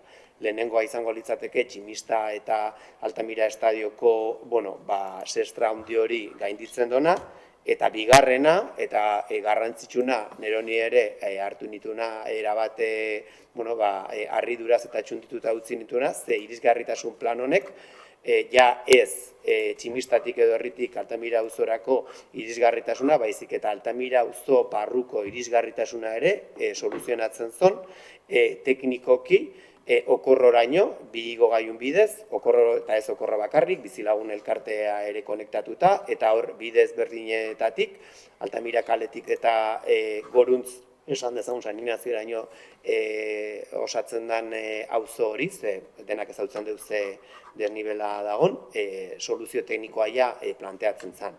Hori zen nolabait lehenengo urratsa, irisgarritasun planean jasotzea, egia da, ez dakigu zergatik, Eusko Jaurlaritzak ateratzen dituen diru-laguntza lerrotan betekizuna izaten da lortzeko irisgarritasun planean txertatuta egotea, orduan hori izan egin beharreko lehenengo urratsa eta hori egin genuen. Ez dakit zergatik azkeneko urtean deialdi hori Eusko Jaurlaritzak ez zuen atera. Behin hori eginda, 2024 urten, eskatu genduen bideragarritasun azterlan bat, eta azterlan hori eskatu zitzaion Madrideko Fekorri ingenieritzari, benetan lan bai nazional batean errepidetan, autobideekin eta trenbide mailako lan tekniko handik egiten dituztenak. Zergatik eskatu genduen bideragarritasun azterlan hori, irisgarritasun planak hasierako hurbilpen hortan planteatzen zon, hori egin daitekela, baina kasu hontan hiru zaitasun, edo bideragarritasun ikusten genituen komplikatuak izan zitezkenak. Batzan bideragarritasun administratiboa, kontutan eduki behar deulako, pasabarri gala trenbideen gainetik eta nazional baten gainetik. Orduan horrek, baditu bai adifek trenbidei dagokionez eta bai aldundiko errepide sailak, bete beharreko betekizun batzuk, distantzi batzuk, altura batzuk, eta bar. Hori izan lehenengo ebatzi behartzen bideragarritasuna. Bigarren bideragarritasuna zen teknikoa, ez da teknikoki erresadan soluzio bat, ze tximistatik igoko litzateken igogailu horrek pasatu beharko luke apoio intermediori gabe beste alderaino.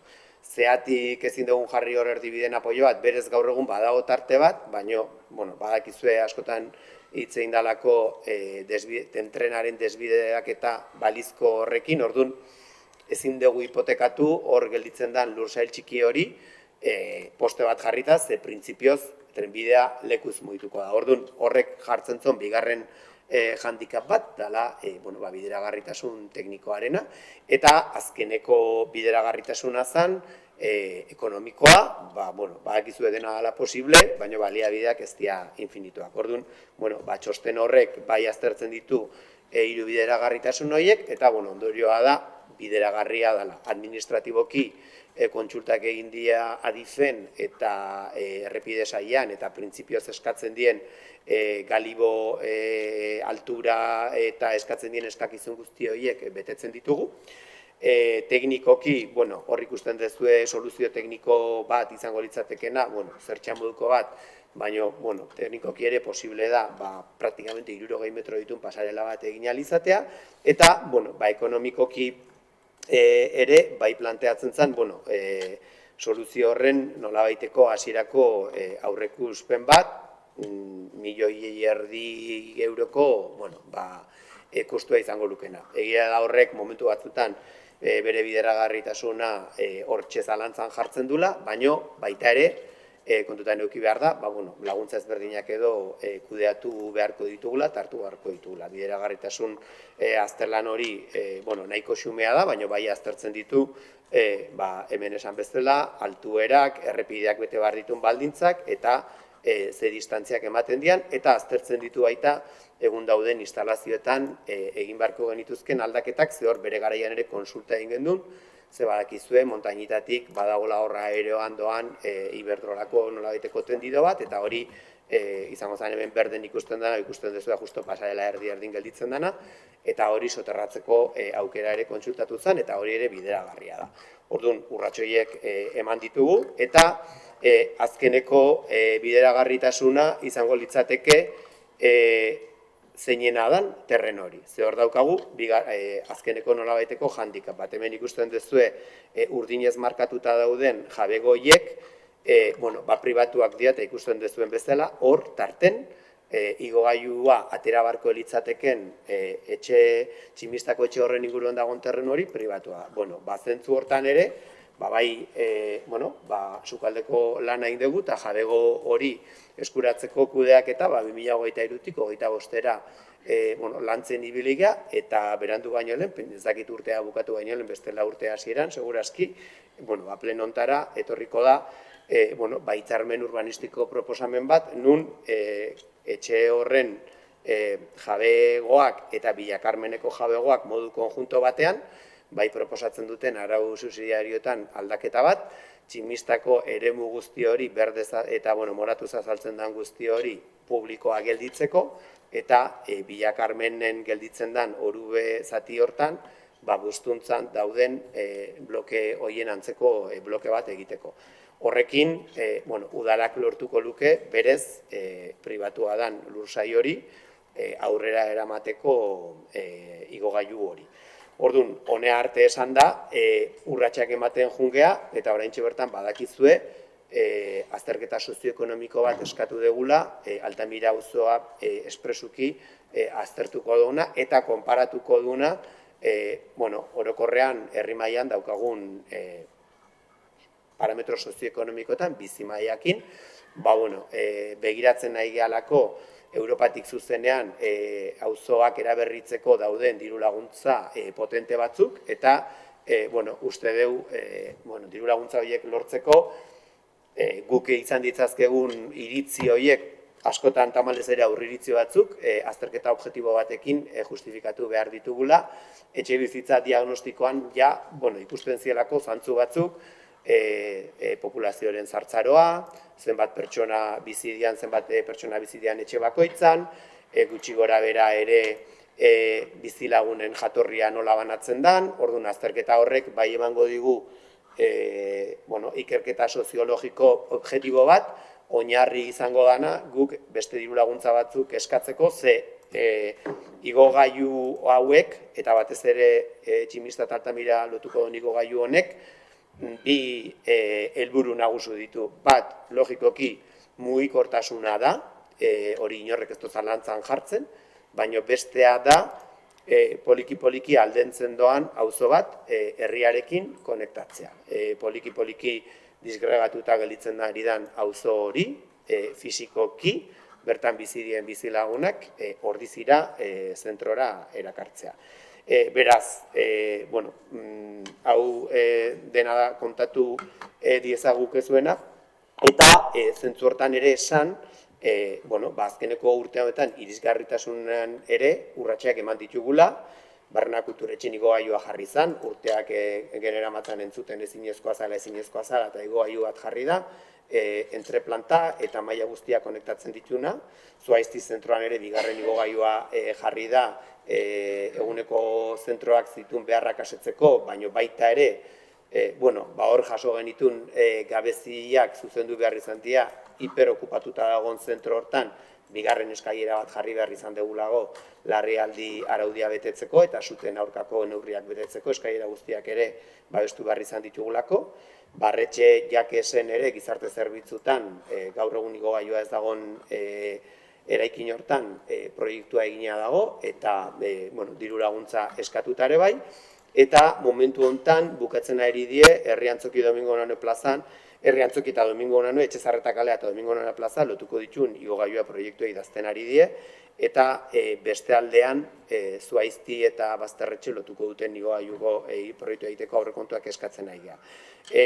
Herriantzokiaren proiektu hau zeatik lehen etxi dugu, alde batetik ikusten dugulako Altamirakoan urratsak ematen ari gara, baino komentatu dizueten bideragarritasun zaitasunagatik urratsez urrats goaz, baino gehiago kostatuko da, baino Herriantzokian bai ikusten dugu nahiko errez egin dezakegun jarduketa bat dela eta lortu ditzazkegula helburu ezberdinak. Alde batetik, momentu honetan ja dagoeneko San Bartolomeko aparkalekutik Joseba Arretzolara igotzeko igogailua dago eta irisgarria da ibilbide bat dago. Horri gehitzen baldin badiogu bigarren igogailu bat momentu honetan Herriantzokia dauden armai horietatik zuzenean esan dezakegu disuasorioa dan aparkaleku hortatik erregunera 2 minututan modu irisgarri baten igotzeko aukera edukiko genukela, eta igogailu horrek lantzen ari dielako kulturlaben lanen egontzien arkitektok, aukera emango digu poliki-poliki herri antzokiko espazio horiek berreskuratzen juteko bere garaian egintzan plangintza horrekin. Alde batetik, Nadaleko zona guzti hori irisgarria izango zalako, baina beste alde batetik ere, igogailu eta eskalera bloke hortan, poliki-poliki libratzen goazen Anpueroko biltegi hortan, kontzertuak eta egiteko eremu bat atontzen jun gaitezkelako, babesa eta diru laguntza handiagoak lortzen ditugun bitartean. Eta proiektu hori bukatzear dago, espero dugu aurten, esan digute, diru laguntza deialdi aterako du Eusko Jaurlaritzak irisgarritasuna bermatzeko proiektuak egiteko, eta horrei batu diogu baita ere,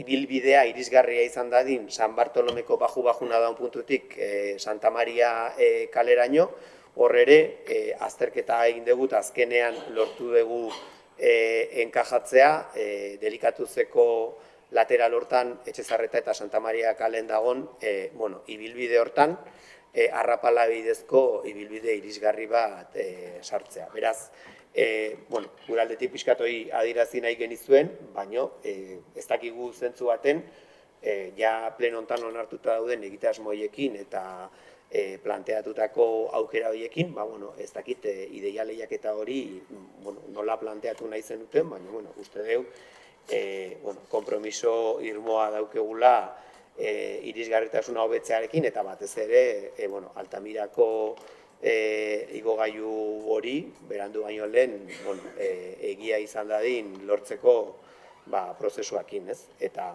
espero dugu jarraitzen jutea, eta espero dugu ikusita gai honekin erabateko sintonia daukagula, denak ados egotea, datorren urteko aurrekontutan, espresuki gai hauetara bideratutako partida bat jaso beharko dugu. Nik esan nahi adur, esan dezun guztina, guk proposatu deuneako zer da, ona o txarra? Joseba, ez naiz hasiko valorazioak iten. Guk azkenen nahi duguna da, aukerak planteatu, ze aukera, hor dau aukera bat irisgarritasune planen, ez? Aukera bat dau, aukera hori hartu eta aurrea egin aukera horrekin. Hori izaten bada honena. Guk hori proposatzen dugu. Aukera ezberdinek aztertu eta aukera hoenarekin aurrea egitea. Hori da gure proposamena, baina bengoz aurrea egitea. Zatio guk baita iruditzen zaigu nahi bintzet. Tamalgarrie hemen dare lurralde batzorden daun jendea eta hau dana badakit lehen autio plana eta plangintza eta onartu zela, baina guain esan dituzun azkeneko gozo horiek eta guain inzitu entreratzea. Gauzitaz.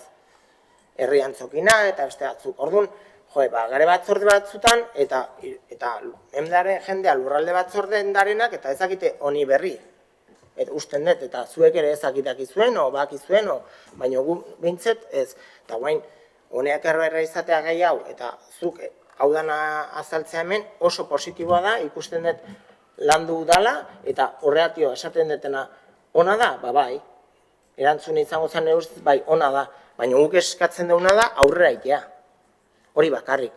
Zatio guk hemen gare, bi legealdi hontan, 2 urte terdi, lurralde batzordek eta tokiko gorrenutan, eta hain horrek ez digu, igogailu berri ningo azalpenik eman, inoiz. Hola, zakin nola, horretaz. Beste gabe. Nik uste bideragarritasuna azterlan horren inguruan hitzein dugula, kontratazio guztien berri ere badaukezuela, eta momentu honetan gai batzutan eskatzen do lehenengo sukaldeko lana.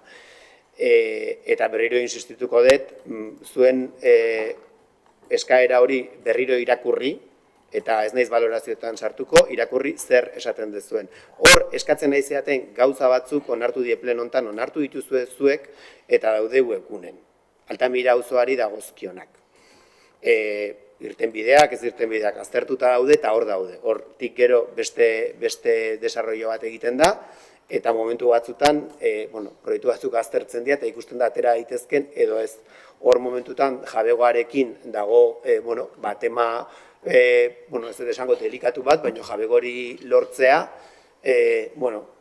espropiazio bidez lortu nahi baldin bada ikusita buztuntza auzoak ze densidade daukan, agian horrek berak bakarrik bidera ezina ingo luke olako egitasmo bat. Orduan, batzutan eskatzen da sukaldeko lana, eta beste batzutan eskatzen da nik baita ere esango dizut, eta erantzungo dizut zuk erantzun diazun bezala, zuk galdera hau ez dezula ez lurralde informazio batzordean egin eta ez tokiko gobernu batzordean. Zuk galdera hau egin dezu plenoan. Nik plenoan erantzuten dizut, Joseba. Zuk galdera hau egin dezun moduan plenoan. Nahi zendulako hemen publikoki galdera egin eta erantzutea. Nik publikoki galdera erantzuten dizut. Baina ez bakarrik Altamirakoa erantzun duzu, irrisgarritasun nola dana herriantzokina eta danak nire ustez, nik ez dauket zertan informazioa eskatu barra. Zu lanena izan bitarten da proiektu bilena izaten bitartez, gu usten dut guri adierazi bartzaigula, baina ez gabe, ez naiz gehiago luzatu behar, bestela hemen. Ni ere ez, galdera Altamiraren ingurukoa zan, eta bestea da, estra bat. Ze, berriro esango dut, konprentsioen lektora esaten zaio, irakurri ze eskaera eginte zuten, eta ze terminotan idatzita dagoen. Ze ematen do, ez dala ezer egin, inungo zentzutan irisgarritasunean. Horri, erantzuten dio. Punto. Proiektua bukatu gabe dago, bukatuta dagoenean, herri antzokikoa, gauza komplikatuak ere baditulako, aurkeztuko zaizu. Nosotras nos vamos a referir al fondo del escrito que hemos presentado. Sabemos que el ascensor está previsto en el plan, con propuestas incluso en 3D, y precisamente por eso lo que se pide aquí es que se dé el siguiente paso, convocar a un concurso de ideas para hacerlo realidad. No se está pidiendo un estudio nuevo ni otro plan, se está pidiendo en el fondo actuar. El concurso de ideas es la herramienta para decidir cómo hacerlo realidad. Por eso, lo que no se entiende es que se diga que lo que pedimos ya está hecho. Si lo estuviera hecho, el ascensor en Altamira existiría. Y a los vecinos, a las personas que viven en Altamira, de poco les sirve que el ascensor esté en los papeles, en un plan o en una memoria. Si cada día siguen subiendo las escaleras con los carros de la compra, la montañita, con muletas, empujando sillas de ruedas, con cochecitos de bebé, etc., etc. Entonces, aclarando para que se entienda mejor, lo que se pide aquí es muy simple, pero muy simple. Pasar del papel a la realidad, aunque cueste más que en otros lugares. Yo creo que no porque sea Altamira el barrio más alejado del centro de Ordizia, tiene que ser el último, aunque en Altamira cueste un poco más actuar. Nik uste gaiak nahasten aizeala eta agian ideia lehiaketa bat beste gauza bada, datorren urtean planteatzen ari dana ez da ideia lehiaketa bat, baizik eta ejekuzio proiektua egiteko lizitazio bat, hor aukera ezberdinak sortuko dielako. Zuri iruditzen baldin bazaizu, azaldu deten ibilbide hortan ez degula ezer egin, oso ondo. Esan nahi dut, hori salmenta erreza da, bakoitza jakingo du ze arduratik gauzak nola azaltzen ditun. Guk ez dugu esan azkenekoa izango danik, baino da teknikoki, administratiboki eta ditun baldintza guztiekin zaiena egikaritzea, zaiena izango dan igogailua. Hasteko, igogailua egon bardan luzori hori gurea ez dalako. Orduan, nik uste eman beharreko urratsak eman ditugula eta ematen jarraituko degula. Eta beste azalpenak, norbait ikusten baldin bado, egin ditugun hauetan dilatatzen ari gehala eta zuk esaten duzun bezala, ekarroakin joan behar duen emakume horren bizitza, gure ardura faltagatik okertzen nahi gehala, uste dut, ez dezula ezer ulertu, proiektu honek edo egitasmo honek ditun zaitasunekin, eta nik uste nahiko garbi adierazi detela. Ideia lehiaketa bat beste gauza bada, ez gaude hor. Ideia lehiaketa bat zerbait irikia da, eta hemen poliki-poliki izten nahi gea zer egin dezakegun. Eta zer egin dezakegun hortan, hainbeste baldintza gain jarri ditugu momentu hontan, Iberdrola, trenbidea, nazionala, esan nahi dut, teknikoki ditun zaitasunak, horiek denak ondo akotatu behar ditugula, eta nik berriro insistitzen dut, Altamirako kasu honetan, azkeneko urrengo urratsa izango da, hitzarmen urbanistiko bat sinatzea momentu hontan igogailua joango dan orube horren lurjabe direnekin, eta horrek baimenduko du orube hori ja bere prozesuan baino udalarena izatea, eta guk, oso ondo, esan nahi dut, titularrak eta eskaerak egitea lortzea, oso erraza da, guk jarraituko dugu lanen, batzutan sukaldeko lana egiten, ze egiten dan pauso bakoitzeko batzutan ez da argazki bat eta titular bat atera behar, eta hor jarraituko dugu. Ez dut uste, hasi ginenetik, ze, behi da, zentzu hortan ere ingo dut, gure taldearen eta nire apostu pertsonal bat izan dalako hasieratik Altamirako igogailu hau, eta bai nik uste aldarrikatu behar degula hasieratik gure programan jundako proposamen bat izan zala. Proposamen hau ez da hemen azaldu beste inundik, orduan ez dut uste ez dala zilegi, momentu batean iradokitzea gu honen alden lanen ari ez geanik eta dilatatzen ari geanik, alderantziz. Eta uste nahiko ondo adirazi dugula, ze zaitasun ditun eta ze urratsen baten ari gean, hau berandu baino lehen egia bilakatzeko. Baina proiektu bat egiteak lurra gurea espaldin bada, ez du hau posible egingo. Eta proiektu bat egitea adifekin eta errepidekin kontsultak egitea ez du lehenago egingo, eta proiektu bat egitea aurretik Iberdrolarekin egin beharreko tramiteak egin gabe, ez du ez da ere ezertarako balioko. Orduan, barkatuko diazu, baina uste dut, zuk egin duzu narratiba xume hori ez dala errealitatearekin bat. Yo no he dicho en ningún momento que no hayáis hecho nada. Yo lo que he dicho es que no hay nada del ascensor en Altamira.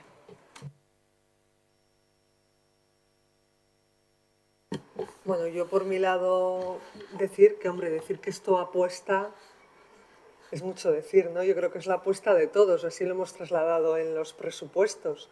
Otra cosa es que lo estés ejecutando porque estás gobernando, pero es una apuesta creo que de todos. Eso en primer lugar. Luego otra, no tenemos que olvidar que al final los ciudadanos, las ciudadanas, a través de sus impuestos, nos están pagando para que les sirvamos. Y la participación de estas personas interesadas, en el caso de Altamira, no hablo ya también que por supuesto en el resto del pueblo, yo creo que es muy importante y de eso se trataba con este escrito que presentábamos, ¿no? Y hacer del trabajo de cocina está muy bien, pero hay que informar. O sea, la realidad es que esas personas que están subiendo esas cuestas, que están subiendo esas escaleras, que están llegando hasta el último punto de Altamira, no están teniendo información en muchísimo tiempo. No es un trabajo de cocina de 1 mes o 3 meses, que podría ahogarse, ¿no? Si lo contamos. Es que hay muchísimo tiempo en el que no están recibiendo ninguna información. Pero es que no solo ellos, es que nosotros tampoco. Es que gracias a este escrito nos estamos enterando de un montón de cosas. Y cuando estás gobernando y hay temas importantes, se llevan a las comisiones. Nosotros no tenemos por qué saber en un momento dado si has dado un paso o has dado otro. Entonces creo que es obligación tuya trasladarnos en las comisiones los temas que son de especial relevancia. Entonces en ese sentido creo que ha habido falta de información. Ondo zure iritzia da. Nik uste dut, por destensar un poco el ambiente. A ver, egia da bere garaian, momentu luze baten informazioa ez dugula eman, gauzak ez daudelako lotuta. Eta momentu askotan, soluzio honen bideragarritasuna ere zalantzan egondalako. Beraz, erabakia informatzearena ze momentutan gauzak itxita daudenean, nik ere baimena eskatu dut lur jabe horiekin momentu hauetan bere negoziaketak ere uki dituztelako, ze 2 lur jabe daude, eta momentu batzutan ez zirudin aterako zanik, hau publiko egiteko, eta hitzarmena bera onartu baino lehen ere publiko egin dut.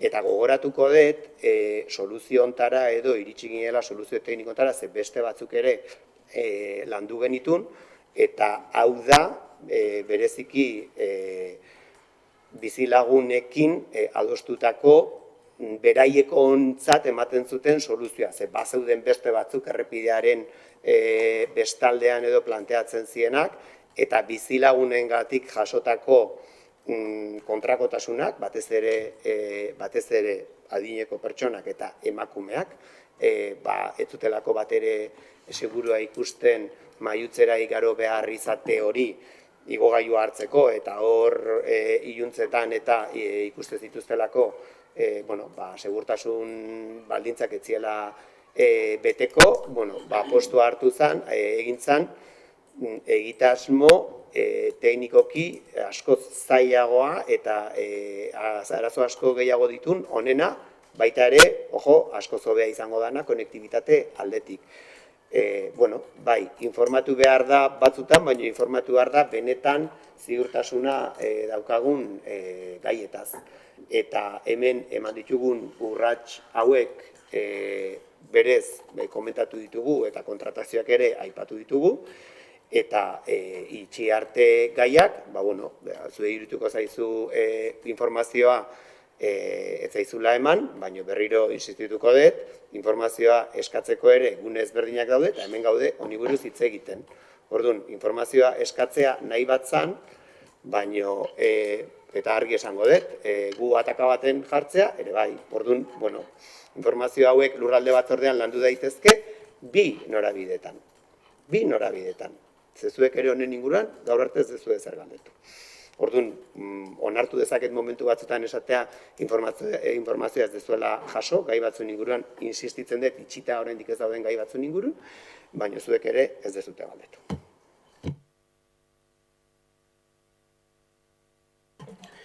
Nik gehitu nahiko nuke, egia da gai honi buruz hitz egin deunen o tokiko gobernun, o donde fuese, azkenekotan bai iruditu zaitela zeula sentsazio orokorra, pasarela hau nahiko imposiblea ikusten zala. Igual, horrekin gehatu beha, eta nik uste, hemen egon alde batetik, bai konstruktiboki hartu daitekena, arrazoi dezuk galdetu zitekela beste foro baten, por supuesto. Baina igual konstruktiboki hartu daitekena da, eoten gobernatzen, entiendeme, minoria, ez maioria amplio batekin, igual komunikazio horretan, beste fluidotasun bat egon daiteke, eta naiz eta ez ondo lotuta egon gai bat, edo oso lotuta egon gai bat, esan, alderdi guztikoei, betu, hau saiatzen aigea, estamos tocando este palo, esta puerta, aber hemendik sartu dezakegun, lur horren erosketa, komentatzea informazioa. Hortik, danak ikasteko gaude hemen, orduan, hortik nik uste atera daitekela ondori hori. Eta, nahi esan positiboa iruditzen zait jakitea hemen pauso guzti hauek ematen ontzeatela sukaldeko lanak egiten, ze Bibianak esan duen bezala, paperean egotea importantea da noski, baina lortzea danan artean hori gero egitara eramatea eta fizikoki hor pasarela bat eta ascensore bat egotea, egia da, hemen gauden helburua da, orduan pixkanaka nik uste dut, pausoak eman baldin badie, super ondo. Eta gure aldetik, horretan jarraitzeko eta laguntzeko beti noski prest. Ni bakarrik eta bukatzeko zuk esaten duzun bide hortatik, hitzarmen horren aukeretaz hitz egin da, eta lurzoru hori lortzeko aukeretaz hitz egin da, iraganeko informazio batzordetan eta tokiko gobernu batzordean, eta zuk esaten duzun horri helduta, nik bakarrik eta modu positiboan esaten dut, beste gai askotan agian igual adostasunera bateko hori ez dugu izango, horregatik esaten dut, positiboa iruditzen zaitela, denak datorren urtera begira baldin eta itxibardian gai guzti horiek istea lortzen baldin badegun, urrengo fasera eta urrengo urratxea pasatzea. Urrengo urratx hori izango da, ez da proiektu merke bat izango, baina proiektu horri lizitatzeko partida ematea. Eta gero, baita ere, nik uste, ez gaitezen engaina, badakizu ezen magnitudetaz hitz egiten nahi geha, 1,5 milioi esan dugu, baina izango die segurazki 2 milioi, eta bai komentatu dizuegun bezala, ezinbestekoa izango da, nik uste dut, ez dut uste ordiziko udalak bakarrik gure kabuz zorpetu gaitezke eta dena egin daitezke, baina bai jo barko degula laguntza ezberdinetara. Eta zentzurtan berriro insistitzen dut, aipatu gendunen Altamirako azterketa hori egiten nahi gehala, helburua hau da, badakigulako ate asko jo barko ditugula, diru laguntza bat lortzeko hori egiteko. Behintzet, datorren urtean espero dut, proiektu bat eukitzea, soluzio tekniko zehatz batekin, aurrekontu zehatz batekin, eta hurrengo parteaia izango da, ikustea, finantziazio hori nola lortu dezakegun. Baina, denak ustet konstite gala, enbergadura handiko proiektu bat izango da, baina nik ustet, bai ala bai, Altamira auzok bizi berritzeko behar dona. Eta gero ondoren, logikoki esan nahi dut, bigarren zatia ere lantzen hasi beharko gea, eta da Altamira auzo barrun, irisgarritasun hori ere bermatzea kontuz.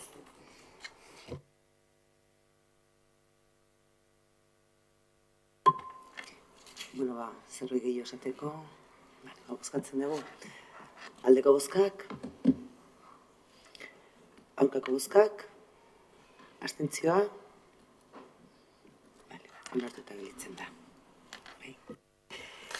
13. puntua, galderregoak. Guk bat, tentsio eta gero. Guk ekartzen dugu, nik uste herritarrak neko konstiente izango dira arazo honetaz, Joseba Arrezolako komunari buruzko galderrego bat.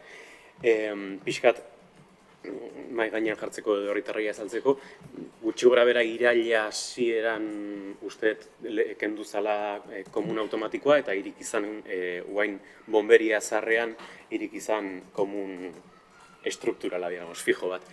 Irailaren 7an email bat bidali gendun, esan ez, oraindik, paperentzako euskarriak jarri gabe zaudela, noski paperik ere ez da jaboiare bai, umentzako aldagailua ez da, eskuila bakarra zeola eta higienizatzaileak ere falta ziela. Irailaren 7an. Erantzun bat jaso gendun irailaren 9an, udaletxetik utzi jundan Ricardoren erantzuna, esanez, arrazoi guztia gendukela eta ez zerretzalain momentu horretan Ilunion garbiketa enpresarekin aizalako hitz egiten komun guztietan paper sistema berdina jartzeko eta dana unifikatzeko lana errazteko. Papel kontinuo sistema jarri nahi zala eta. Azalpen bat ontzan hor, irailaren 9an, eta ulertzen dugu, igual hankasartzea dela automatikoa iztea eta besta irikitzea medio piston, baina pasatzen dien gauzak. Baina, atentzioa ditzegula, modeloa adostu, paper hauen modeloa adostu eta instalatzeak denbora dexente eta nahiko luzatzen nahi dela, eta errepikatzen dut, erantzun bakar hori irailaren 9an izan zen, hilabete terdi pasatu da. Gaur arte komunak berdin jarraitzen du, eta Jose zerbitzu buruaren gandik ez dugu inungo erantzunik jaso, barkatu joan dut, baina zure gandik ere ez dugu e-mail bat edo jaso, baina, bai, ordenantza fiskaletan negoziatzen gendela, bai, tarte baten galdetu nizun, noiz arte izango da komun hori paperik gabe eta noiz arte herritarrak paperik gabe eta jabuirik gabe eta erantzun ziazun, altzenean. Urriak 8, erantzun horretatik 20 egun pasa ondoren, ikusita oraindik ez dituzuela ez portarroiosak, ez jabui sistemak, ez higienizatzaileak, ez aldagailua jarri, irailaren 7an bidali genuen emaileko galdera berdinak etortzen zaizkigu burura. Noizko izango dezue, noizko uste dezue egongo dela dezituta sistema hori eta noiz jarriko dezuen fizikoki sistema hori. Evidentemente, orain dagoen moduan uste dezue, erabilgarri dagoela komuna edo jendearentzako fundamentuz jarrita dagoela komun hori, nola garbituko da jendea erabilita gero. Ez maz, eskuak jaboiarekin garbitu alizatea komun publiko bat erabilita gero ez alda baita higiene publiko kontu bat. Gure etxetan ez aldauko komuneko paperik. Eta noski galdera berri bat, hilabete terdi denbora gutxi da desde la inopia absoluta, Ilunionekin garbiketa enpresarekin sistema berri bat hautatu eta instalatzeko jakin nahiko gendun, igual bada, baina jakin nahiko gendun asko dan, gutxi dan, zerbait gertatu dan bidetik izan daitekela, eta gutxi gora bera, herritarrak izatea, noizko izan dezakezuen komun hori amaituta. Eskerrik asko. Bueno, horrezan, arrazoi guztie daukezuela, baina egie da baita baldintza ezberdin batzuk nahastu zaizkigula tarten. Hori hornitzea, hasieratik eskatu da, bai gure ardura da, baina ardura hori garbiketa enpresari dagokio pleguetan, eta hor badakizue aldaketa ondala eulenetik ilune horera, eta transizioa asko kostatzen ari da, eta gainera koinziditu du Ricardoren lanuztearekin eta baldaketarekin, ez? Ondala berriki hornitu da, eta arduradun berria egie da, egokitzen ari dela, baina, guk bai hartzen dugu, bai konpromisoa, bai behakin eta enpresarekin hori, lehenbailen txukuntzeko, logikoki komun hori horritu gabe ez dagolako erabilgarri. Gutxi gora bera, badakigu zenbat denbora izan daiteken tarte hori, 15 egun, hilabete bat gehiago, edo badakizue ideiaren badakizue? Gu saiatuko gea bihar bertan, enpresarekin, logikoki, hori, bai, lehenbailen zerbitzu hori ematen. Ez dakit kontinua izango da edo ez, baina gutxienez papera eta jauia jarri beharko da. Eta gero ikusi beharko da, denbora gehiago tardatzen baldin badu sistema horrek, hori, baina, Anderek komentatzen donagatik, unai dagoeneko apareja hori berria gaiaren atzeti dabi. Bale, eskerrik asko. Komune horien arira, justu dauket herritar batzuk dare esaten aberjarri komuna direla eta adierazten duen identifikatzaile batzuk jartzea. Jende asko dau, igual, baina ikusgarrikok jende ez dela kontuatzen, zakite. Komunek bestea, bakizu komune dala, daunen kanpon kubo hori metalikoa, baina horiek zerbait jartzeko gehiago editzen. Nik bakarrik guantxe uki dutokiko horren, eta ez komenta, baina jake komunet oita zaitu dien justu neuken hori, eta pertsona batek baino gehiago esan ditelako hainez, datorrelako ari.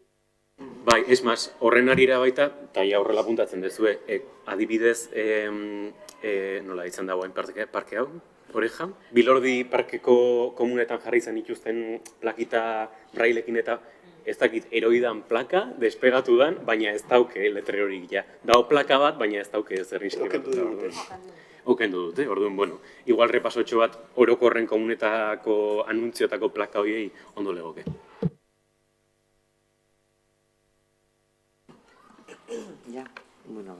Eskerrik asko. Eskerrik asko. Korrika no. Cara, sí. Korrika. Muchas gracias. Un abrazo japonés. Gracias.